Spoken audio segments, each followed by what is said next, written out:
मौजूद हैं। उन्होंने बलोचों के ज़ख्मों पर मरहम रखने के लिए बलूचिस्तान का दौरा किया, पैकेज अनाउंस किया, पार्लियामेंट में खड़े होकर माफ़ी भी मांगी। क्या ये एक नई सुबह के आगाज़ की बुनियाद नहीं बन सकता? तो देखिए ना जी, देर जो आए हैं यहाँ पर क्वेटा आए हैं तो माफी मांगी है, और माफी मांगने के बाद क्या हुआ? माफी मांगने के बाद भी नहीं आप मांगेंगे तो फिर आप भी समझे कि बलोच को हम क्या उनसे उम्मीद करेंगे, या हम क्या उम्मीद कर सकते हैं इनसे। जब मुशर्रफ साहब आए थे उन्होंने भी माफी मांगा था, उनके बाद उन्होंने क्या किया? नवाब बुख्ती का वाकया, बालाच मरी का वाकया, और जरदारी साहब आए, इन हमारे सरबराहान जो थे सियासी, इनका वाकया। तो इस तरह के वाकयात होते रहते हैं, इन तरह की माफियां तो हर वक्त मांगते हैं। अभी आपने दोबारा इस वाक़े का जिक्र किया, क्या आपने ये खबर नहीं सुनी कि जान सोलैकी की रिहाइश के अंदर जो तावान पे किया गया था उसकी डिस्ट्रीब्यूशन के ऊपर झगड़ा हुआ और ये तीनों बलोच रहनुमा उस झगड़े के नतीजे में हलाक हुए हैं? ये तो देखिए ना जी, ये तो सिर्फ वो अपने वो जो इस तरह के कारनामे अंजाम देते हैं उनको छुपाने के लिए तो वो हर तरह के हरबे तरीके इस्तेमाल करते हैं। अभी मैं सिर्फ अभी बात कर रहा हूँ, गुलाम मोहम्मद बलोच को अगवा किया गया पहले, फिर उनको छोड़ दिया गया, धमकी दी गई। गुलाम मोहम्मद और शेर मोहम्मद को पहले इनको एक बार अगवा किया गया, गायब किया गया, फिर इनको छोड़ दिया गया। फिर इनको किसने अगवा किया था? कोई कोर्ट में इनका केस चला? इसके बाद अभी डॉक्टर बशीर अजीम जो हमारे पार्टी के सेक्रेटरी जनरल हैं, जलील रेखी सेक्रेटरी इतलात हैं, हमारे 3 सेंट्रल कमेटी के मेंबर, और हमारे तकरीबन मेरे ख्याल में 24 से ऊपर कारकुनान, उनको अगवा किया गया, जो अभी तक गायब हैं। सिर्फ हमारे सेक्रेटरी जनरल हैं, उनको कराची में मार मार कर कहीं फेंक दिया गया। तो ये सब कोई सब जॉन सलूकी के उसके पस मंजर में हो रहे हैं, आप कहते हैं। और तमाम जितने भी बलोच आज तक गायब हैं, तो ये सब जॉन सलूकी की वजह से गायब हो रहे हैं, सिर्फ उनको छुड़ाने के लिए, जो कि उनसे पहले ही उठा लिए गए थे। लेट्स टेक अ ब्रेक है। नाज़रीन, बरामदाग बुख्ती साहब हमारे साथ लाइन पर हैं। एक्सक्लूसिव इंटरव्यू हम उनके साथ कर रहे हैं। अनडिस्क्लोज लोकेशन से उनका बयान है। हमारा ख्याल अब अफगानिस्तान के अंदर है। प्रोग्राम के अंदर चंद एक हिस्से और सवाल बाकी हैं, जवाबात भी इनके लेंगे। Stay tuned.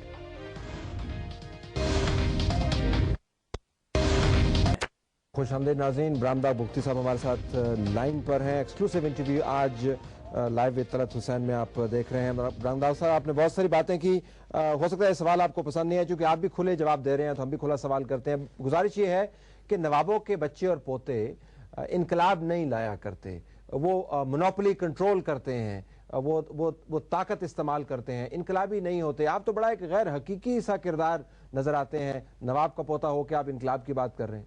नहीं, मैं आपका बेसिकली पॉइंट समझ रहा नहीं हूँ कि रेवोल्यूशन और नवाब इनके बीच में जी, मैं गुजारिश ये कर रहा हूँ कि इनकलाब, जमहूरियत, मसावात, आज़ादी, ये वो औसाफ हैं जो अमूमन नवाबों के साथ मुंसलिक नहीं किए जाते। आपके यहाँ पर तो निज़ाम बड़ा वाज़े है कि नवाब बुख्ती साहब के सामने जिसकी गर्दन उठी उसका गर्दन काट दी जाती थी, घुटनों को हाथ लगाना पड़ता था, सर नीचे करके बैठना पड़ता था। आप किस आज़ादी की बात कर रहे हैं? अपनी आज़ादी तो आपकी होगी, बलोच को तो आज़ादी नहीं मिलेगी आपके नीचे। अगर आप कहते हैं हम जमहूरियत नहीं ला सकते हैं, तो आप पंजाब में बहुत जमहूरियत है। पाकिस्तान में जितने भी इदारे हैं वो सब डेमोक्रेटिक हैं। सबसे बुरे और सबसे वो कहते हैं खराब हम नवाब हैं। और इस वक्त अगर आप देखें पूरे पाकिस्तान का जायजा लें, अगर जिनमें सबसे ज्यादा जो कहते हैं आप एक जागीरदाराना सिस्टम और जो कि एक डिक्टेट करने का सबसे ज्यादा पंजाब में पाया जाता है। तो रेवोल्यूशन का, जैसे आपका वो, मैं वापस जाता हूँ आपके सवाल पर, रेवोल्यूशन का और सरदार का और नवाब का इसमें तो कोई तजाद है ही नहीं। मैं अपनी कोई नवाबी के लिए तो जदोजहद नहीं कर रहा हूँ। अगर आज मैं हुक्मरानों को बोल दूं आप आए और सुई डेरा बुख्ती से जो भी कोई गैस है आप उनको निकाल दें, मेरे ख्याल में सबसे अच्छा नवाब बलूचिस्तान का वो मुझे बनाएंगे कि भाई सबसे अच्छा और सबसे ताकतवर और सबसे, अगर कोई आप लोगों का मसला भी हो तो वो हम हल करेंगे, अगर कोई आपका बात नहीं माने तो। ये तो हमें आए दिन से ऑफर हो रहे हैं। हम उससे निकलकर हम उसको तो इस दायरे में ला रहे नहीं है कि वो एक चीज है। अब उस बारे में तो हम सोच ही नहीं रहे हैं। अगर उस बारे में कोई सोचे वो तो एक अलग एंगल है। उस बारे में तो हमने सोचना ही छोड़ दिया। सोचना आपने इस वजह से छोड़ दिया क्योंकि इसमें बहुत बड़ा तजाद है। बहरहाल इस बहस को छोड़ते हुए नवाब भुट्टी साहब के कत्ल के ऊपर मीडिया ने प्रोजेक्शन की, अपनी इस्तात और कमजोरियों के बावजूद कुछ ना कुछ काम किया, जनरल परवेज मुशर्रफ से दूसरे मामलात के ऊपर भी लड़ाई की, इस्टेब्लिशमेंट के साथ टक्कर ली। नवाब भुट्टी साहब जब हयात थे तो वो भी कोई इस्टेब्लिशमेंट के मुखालिफ तो नहीं थे। जुल्फ़िकार अली भुट्टो साहब के दौर में जिस तरीके से उन्होंने गवर्नरशिप ली और फिर ऑपरेशन उनके दिनों में लॉन्च हुआ, वो भी इस्टेब्लिशमेंट का हिस्सा ही रहे थे ना।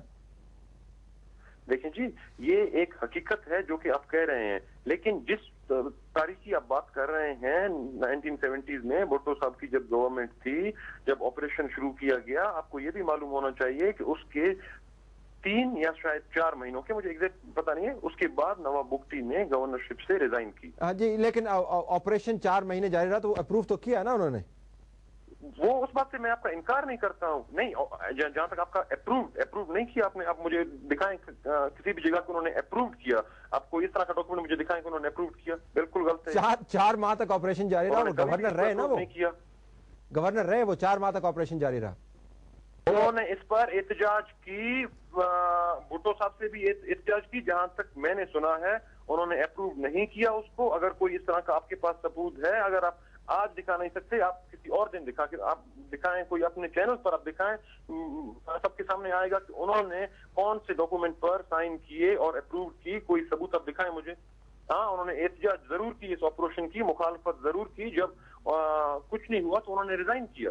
ये फरमाइएगा कि अब इस वक्त जो हम बात कर रहे हैं आपके साथ, इस तरह के वाकयात जो हैं वो बहुत बार होते रहे। हम हर वक्त ये हम नहीं कह रहे हैं कि हम लोगों ने कभी शुरू दिन से हमने बहुत से हरबे इस्तेमाल किए, पार्लियामेंट भी इस्तेमाल किया, सियासी तरीकाकार भी इस्तेमाल की, मुज़ाकरात भी किए। उसके आप सिर्फ अभी एक बात का मिसाल दे रहे हैं, उसके बाद आप देखें नवाब भुट्टी चीफ मिनिस्टर भी बने। आप ये भी कहेंगे उस वक्त आपने क्यों नहीं की? उस वक्त मेरे पास वो डॉक्यूमेंट्स हैं, चौधरी शुजात हुसैन और नवाज शरीफ, मुझे याद नहीं होगा शायद उनके भी सिग्नेचर हैं या नहीं है, प्रोविंशियल ऑटोनॉमी पर, उस पर अमल दरामद क्यों नहीं हुआ?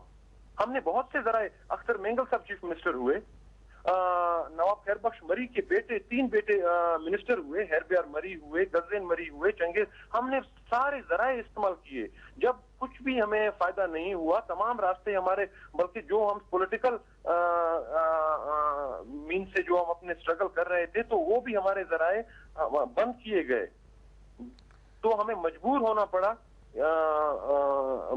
मुजाहिमत पर हमें मजबूर किया गया, ना कि हमने खुशी से इसको सेलेक्ट किया। ये हालत मजबूरी में जो आपको ताकत मिली, ताकत तो आपको मिली, उससे बलोचियों की आपने किस्मत में कोई तब्दीली नहीं आप ला पाए।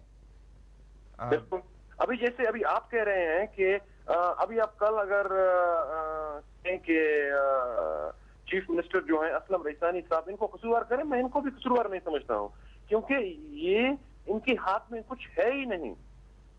अगर किसी के हाथ में कुछ है, कोई पावर हो और वो कुछ कर सकता हो और फिर ना करे, फिर आप कहेंगे भाई ये बलोच आपका भी आया और इसके पास अथॉरिटीज भी थे, इन्होंने क्यों नहीं की? ये जो आपका पॉलिटिकल एम है, इसके लिए जो आपने तरीकाकार इस्तेमाल किया हुआ है, इख्तियार किया हुआ है, वो तो आपकी अपनी सवाबदी ना, वो तो आपकी अपनी चॉइस है इस वक्त। लेकिन जी पॉलिटिकल है, पूरे इंटरनेशनली एक पॉलिटिकल चीज है। मैं ये नहीं कह रहा हूँ सिर्फ मेरे पॉइंट ऑफ व्यू से पॉलिटिकल है। अगर कल आप किसी को बोलें आप गुलाम बनेंगे, कौन इस दुनिया में आप किसी को कहें कि आपको आजादी नहीं चाहिए, आपको गुलामी चाहिए? देखिए, लेकिन मैं वायलेंस की दरअसल बात करना चाह रहा था। आज़ादी आपको चाहिए, वो आपका पॉलिटिकल एम है, आपने उसको बयान भी कर दिया। आज़ादी लेने के बाद आप जाएंगे कहाँ पे? सरजमीन ने तो उसी जगह पे रहना ना, आपको फिर बातचीत करनी होगी, जो इर्द गिर्द लोग आबाद हैं,